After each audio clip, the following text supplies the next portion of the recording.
Hi friends, I'm Mahesh Samala, verified educator in academy. So మేము arithmetics and reasoning క్లాసెస్ని live రూపంలో చెప్పడం జరుగుతుందండి. సో ఈ క్లాసెస్ వినడం కోసం అకాడమీ ప్లస్ సబ్స్క్రిప్షన్ తీసుకునే సందర్భంలో మహేష్ సామల 12 అనే ప్రోమో కోడ్ని ఎంటర్ చేయడం ద్వారా ఎక్స్ట్రా 10% డిస్కౌంట్ని పొందగలుగుతారు. అండ్ ఈ లింక్ని డిస్క్రిప్షన్ బాక్స్లో ఇచ్చామండి, ప్లీజ్ విజిట్. మా ఛానల్ యొక్క అప్డేట్స్ని పొందాలనుకుంటే సబ్స్క్రైబ్ బటన్ పైన క్లిక్ చేయండి, పక్కనున్న బెల్ ఐకాన్ పైన క్లిక్ చేయండి.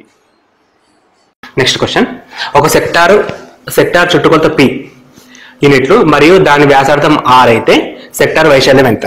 సో సెక్టార్ చుట్టుకొలత ఇచ్చాడు. యాక్చువల్గా సెక్టార్ చుట్టుకొలతని P అని చెప్పి డినోట్ చేస్తున్నాం. సెక్టార్ అంటే ఏంటండి? ఇది సెక్టార్. చుట్టుకొలత అంటే కంప్లీట్ అండి. సెక్టార్ పొడవు ప్లస్ R ప్లస్ R, పొడవు ప్లస్ R ప్లస్ R. ఈ పొడవు ఎంత ఇచ్చాడు మనకి? సెక్టార్ చుట్టుకొలత P అని ఇచ్చాడు. సో పొడవుని మనం L అనుకుందామండి. So L plus R plus R అంటే 2R అండి. L plus R plus R అంటే 2R. ఇక్కడ నుంచి L ఈక్వల్ టు ఏమవుతుంది? L equal to P minus 2R అని చెప్పి రాసుకోవచ్చు. ఇది ఫస్ట్ స్టెప్.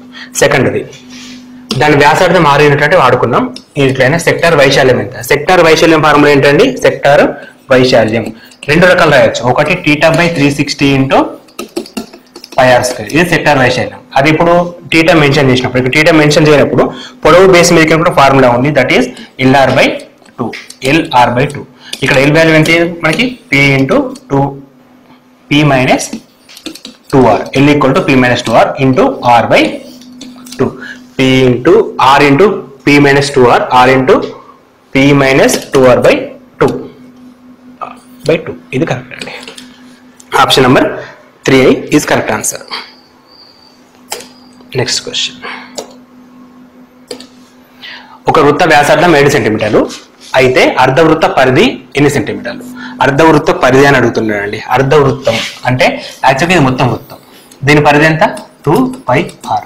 ఇది హాఫ్ అర్ధవృత్తం అంటే ఇక్కడికి ఎంత ఉంటుంది? ఇందులో సగం ఉంటుంది, అంటే ఈ పార్ట్ అంటే πr అండ్ రిమైనింగ్ ఈ పార్ట్ అండి. ఇదేంటి? వ్యాసం. వ్యాసాన్ని మనం 2 ఇంటూ R అని రాయొచ్చు, 2 ఇంటూ వ్యాసార్థం. సో ఇక్కడ ఇది ఫైండ్ అవుట్ చేయాలి మనం. ఇది ఫైండ్ అవుట్ చేయాలంటే ఇక్కడ R కామన్ తీసుకుంటే π ప్లస్ 2. R ఈక్వల్ ఎంత ఇచ్చాడు? 7 ఇచ్చాడు. 7 ఇంటూ π ప్లస్ 2. π అంటే 22/7 plus 2. 7 into 22, 7 LCM, 22 plus 7 4 7 2 14. 7 7 get cancel, 22 plus 14 36. 7 into 7 plus 14 36 centimeters. So option number 1 is correct అండి. సో ఇక్కడ మనకి ఫార్ములాస్ బేస్ మీద క్వశ్చన్స్ ఉంటాయి. ఈ ఫార్ములా ఇక్కడ అర్ధవృత్త వైశాల్యం పైన, అర్ధవృత్త పరిధి పైన ఫార్ములా మెన్షన్ చేశారు కాబట్టి ఫార్ములా బేస్ మీద క్వశ్చన్స్ తయారు చేసుకోవాలి. నెక్స్ట్ క్వశ్చన్, ఒక ఘనం యొక్క ఘన పరిమాణం 2744 సెంటీమీటర్స్ అయితే ఘనం యొక్క సంపూర్ణ వైశాల్యం. మళ్ళీ ఫార్ములాస్. ఘన పరిమాణం A3, సంపూర్ణతల వైశాల్యం పక్కతల వైశాల్యం. సంపూర్ణతల వైశాల్యం అడిగాడు. సంపూర్ణతల వైశాల్యం 6a², పక్కతల వైశాల్యం 4a². మనకి ఫార్ములాస్ రావు. సంపూర్ణతల వైశాల్యం అడిగింది కాబట్టి ఇది ఇచ్చాడు, ఇది అడిగాడు. ఇది ఎంత ఇచ్చాడు? 2744.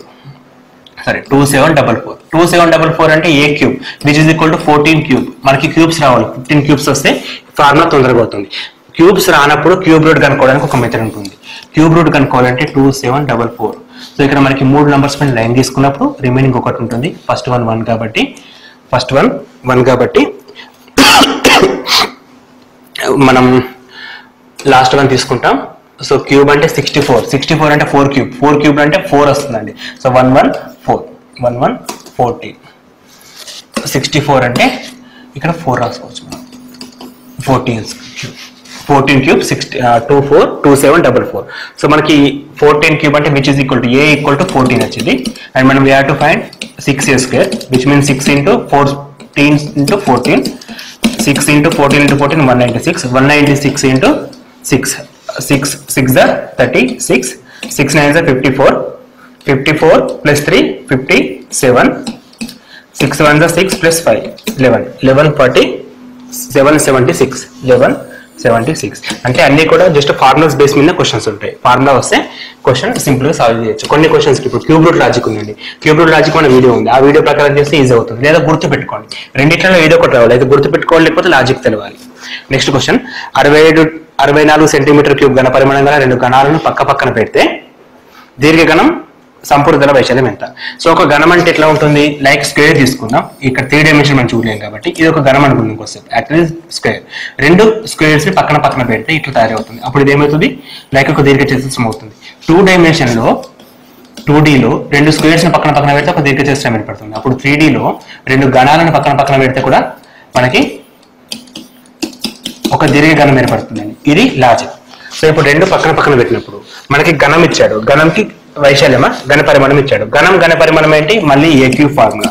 ఏ cube equal 64 which is equal to a equal to 4 అండి. ఏ క్యూబ్ ఈక్వల్ 64 అయితే ఏ ఈక్వల్ టు 4. సో ఇది 4 ఉంటుంది, ఇది 4 ఉంటుంది, అండ్ ఇది కూడా 4 ఉంటుంది. సో ఈ 3 4 ఉన్నప్పుడు ఇది 4 + 4 ఇట్లా వస్తుంది అనమాట డైమెన్షన్స్. సో మనకి మొత్తం పొడవు ఎంత అవుతుంది, 8 అవుతుంది. ఎత్తు 4 ఉంటుంది, అండ్ లోపల డైమెన్షనల్ గా 4 ఉంటుంది అండి. 3Dలో 3 భుజాలు ఉంటాయి, పొడవు ఎత్తు 8 అవ్వాలి, ఎత్తు 3 వస్తాయండి మనకి. సో మనకి 8 4 4 3 భుజాలు. దీర్ఘఘనం యొక్క సంపూర్ణతల వైశాల్యం. సంపూర్ణతల వైశాల్యం అంటే మళ్ళీ ఇచ్చింది ఘనంది, అడుగుతుంది దీర్ఘఘనంది. 2 × LB + BH + HL formula. 2 × L × B 8 × 4 32 + B × H 4 × 4 16 + again 8 × 4 32 32 + 32 64 64 + 16 70 80 80 × 2 160 80 × 2 160. Option number 1 is correct. Option number 1 is correct. ఈ టాపిక్స్ మొత్తం ఫార్ములా బేస్ మీదే ఉంటాయండి. లాజిక్స్, ఫార్ములాస్ బేస్ ఇవి వస్తే సరిపోతుంది. బాహ్య అంతర వృత్తాల వ్యాసార్థాలు. బాహ్య వృత్తం ఉంది, అంతర్వృత్తం ఉంది. వ్యాసార్థాలు 4 సెంటీమీటర్లు 2 సెంటీమీటర్లు గల ఒక గుళ్ళ గోళం కరిగించి భూవ్యాసార్థం 4 సెంటీమీటర్లు గల ఒక శంకువును శంకువుగా మారిస్తే శంకు ఎత్తు ఎంత, శంకు ఎత్తు అడుగుతున్నానండి. సో ఇప్పుడు మనం గుళ్ళ గోళంకి కనుక్కోవాలి. గుళ్ళ గోళానికి ఏమి ఇచ్చాడు, ఘనపరిమాణం తీసుకోవాలండి. ఎందుకంటే గుళ్ళ గోళం అంటే లైక్ ఏ రింగ్. మనం ఒక రింగ్ తీసుకుంటే ఇట్లా ఉంటుందండి ఒక రింగ్. సో ఈ పార్ట్ మొత్తం ఫిల్ అయి ఉంటుంది. ఇది ఒక రింగ్ అండి. సో ఇప్పుడు ఇది ఒక గుళ్ళ గోళం అని చెప్పి కూడా మనం డిసైడ్ చేయొచ్చు. సో ఇక్కడ ఇది 4 ఏమో పైనది ఉంటుంది, లోపలిదేమో 2 ఉంటుంది అని చెప్పి మెన్షన్ చేసిండు. దీన్ని కరిగించేసి, ఈ రింగుని కరిగించి ఒక శంకుని తయారు చేసిండు. సో ఎప్పుడైనా సరే కరిగించడం అనే క్వశ్చన్స్ వచ్చినప్పుడు ఘన పరిమాణాన్ని మనం కన్సిడర్ చేయాలి, which is equal to volume ని కన్సిడర్ చేయాలి. సో ఇప్పుడు ఘన పరిమాణం అంటే గోళానికి ఘన పరిమాణం ఫార్ములా, దట్టు గుళ్ళ గోళం అంటే రింగ్ టైప్ ఉన్నప్పుడు 4/3 πr³ - π × r³ - small r³. So ఇక్కడ r³ అంటే క్యాపిటల్ అనేది ఏమో క్యాపిటల్స్ చూపిస్తుంది, అంటే పెద్ద వృత్తాన్ని ఏమో పెద్దది చూపిస్తుంది, చిన్న వృత్తాన్ని చిన్నది చూపిస్తుంది. అంటే ఇప్పుడు మనం ఫస్ట్ దీని వ్యాసార్థం, దీని ఘనపరిమాణం కనుక్కుంటే 4/3 × 22/7 × r³. 4³ 64 మైనస్ స్మాల్ r³ 2³ 8 అండి. 3 1s 22, ఇది క్యాన్సిల్ కాదు కదా, అట్లే ఉంచేద్దాం. 4/3 × 22/7 × 64 - 8 64 - 8 వస్తుంది. సో 64 - 8 అంటే 64 - 8 56. సో ఇది ఒక స్టెప్ అండి. ఇప్పుడు దీనికి ఈక్వల్ టు శంకుగా కన్వర్ట్ చేసినప్పుడు శంకు ఘనపరిమాణం ఫార్ములా ఏంటి, శంకు ఈక్వల్ టు 1/3 × πr²h. శంకు ఘనపరిమాణం 1/3 × πr²h అండి, πr²h. సో ఇక్కడ మనం విచ్ ఈజ్ ఈక్వల్ దాన్ని కన్వర్ట్ చేసుకోవచ్చు ఇప్పుడు మనం. సో అట్లా రాసినప్పుడు 1/3 పై అట్లాగే ఉంటుంది, మీకు ఇక్కడ 22/7 పై ఉంది కాబట్టి r². r అంటే మనకి ఎంత ఇచ్చాడు, సెంటీమీటర్లు. భూవ్యాసార్థం 4 సెంటీమీటర్లు ఇచ్చాడు, అంటే 4 × 4 × h. h value find out చేయాలి. 4/3 × π × 56. π get cancel. by3 get cancel. 1 4 get cancel. 4 1s 4, 1 మిగులుతుంది. 16 4 4s 16. h equal to 14 centimeters. The height of the శంకు హైట్ ఎంత అండి, ఎత్తు 14 centimeters. సో ఇక్కడ 2 ఫార్ములాస్ వస్తే ఈ ప్రాబ్లం మనం చేస్తాం. అవి ఏంటి, అవి ఒకటి గోళానికి ఘనపరిమాణం, దట్ గుళ్ళ గోళం. నెక్స్ట్ శంకు ఘనపరిమాణం. గోళ ఘనపరిమాణం ఎంత, 4/3 πr³. గుళ్ళ గోళం అంటే 4/3 π × capital R - small r³. Like ఏ రింగ్ అండి, ఇది ఒక రింగ్ కు కూడా ఇదే ఫార్ములా. నెక్స్ట్ శంకు ఘనపరిమాణం 1/3 πr²h అనే ఫార్ములా మనకు ఉపయోగపడుతుంది. ఈ రెండింటిని కంపేర్ చేసినప్పుడు h వాల్యూ మనం ఫైండ్ అవుట్ చేసినాం. నెక్స్ట్ క్వశ్చన్, 36 సెంటీమీటర్లు గల ఒక అర్ధగోళాన్ని కరిగించి అర్ధగోళాకార పాత్రలో ద్రవం నింపబడింది. ఆ ద్రవంను 3 సెంటీమీటర్ల వ్యాసార్థం గల 9 సెంటీమీటర్ల ఎత్తు గల స్తూపాకార సీసాలో నింపుటకు ఎన్ని సీసాలు అవసరం? సో ఇక్కడ కూడా మళ్ళీ మనకి ఏమవసరం వస్తుంది? ఒకటేమో అర్ధగోళ ఘనపరిమాణం. గోళ ఘనపరిమాణం ఎంత? 4/3 πr3. అర్ధగోళానికి 2/3 πr3, which is equal to ఎన్ని అంటే ఎన్ అండి. ఎన్ని ఇంటూ సీసం ఏ ఆకారం ఉంది? స్తూపం ఆకారం ఉంది. స్తూపం ఘనపరిమాణం ఏంటి? πr² h అండి. Stupa ఘనపరిమాణం πr² h. సో ఈ ఫార్ములా ప్రకారం మనకి ఇచ్చిన వాల్యూస్ అని సబ్స్టిట్యూట్ చేస్తే ఆన్సర్ వచ్చేస్తుంది. సో ఫస్ట్ ఇచ్చింది అర్ధగోళ ఘనపరిమాణం 2/3 πr3 అండ్ ఎన్ని అంటే నెంబర్ ఆఫ్ కనుక్కోవాలి. ఇప్పుడు మనం ఎన్ని వాల్యూ ఎన్ని అని తీసుకుంటాం. సో స్తూపం అంటే πr² h. సో ఇక్కడ పై గెట్ క్యాన్సల్. r² కి r³ లో r మిగులుతుంది అంటే 2/3 ఇంటూ r ఈక్వల్ టు ఇక్కడ ఎన్ని ఇంటూ హెచ్ అండి. ఎన్ని వాల్యూ ఫైండ్ అవుట్ ఇస్తే చాలు. ఆర్ ఎంత ఇచ్చాడు మనకి క్వశ్చన్ లో? 3 సెంటీమీటర్ల వ్యాసార్థం. r ఈక్వల్ టు 3 ఇచ్చాడు. 2/3 ఇంటూ 3 ఎన్ని ఇంటూ హెచ్ ఎంత ఇచ్చాడో? ఎత్తు గల 9 సెంటీమీటర్ల ఎత్తు. 3 get cancel. N equal to 2/9 వస్తుందా? ఎన్ ఈక్వల్ టు πr³ స్తూప ఘనపరిమాణం ఏంటది? వ్యాసార్థమా? వ్యాసార్థం అని ఇచ్చాడు. సో మనకి కావాల్సింది వ్యాసార్థం. 2/3 ఇంటూ πr².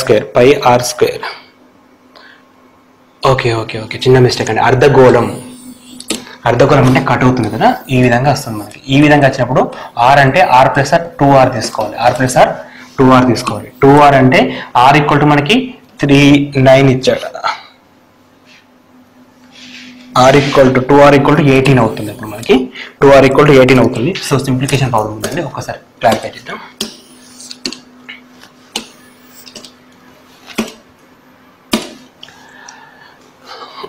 మళ్ళీ ఒకసారి చేద్దాం. 36 సెంటీమీటర్ల గల అంతర్వ్యాసార్థం గల ఇక్కడ కరెక్ట్ చూడండి. 36 సెంటీమీటర్ల అంతర్వ్యాసం.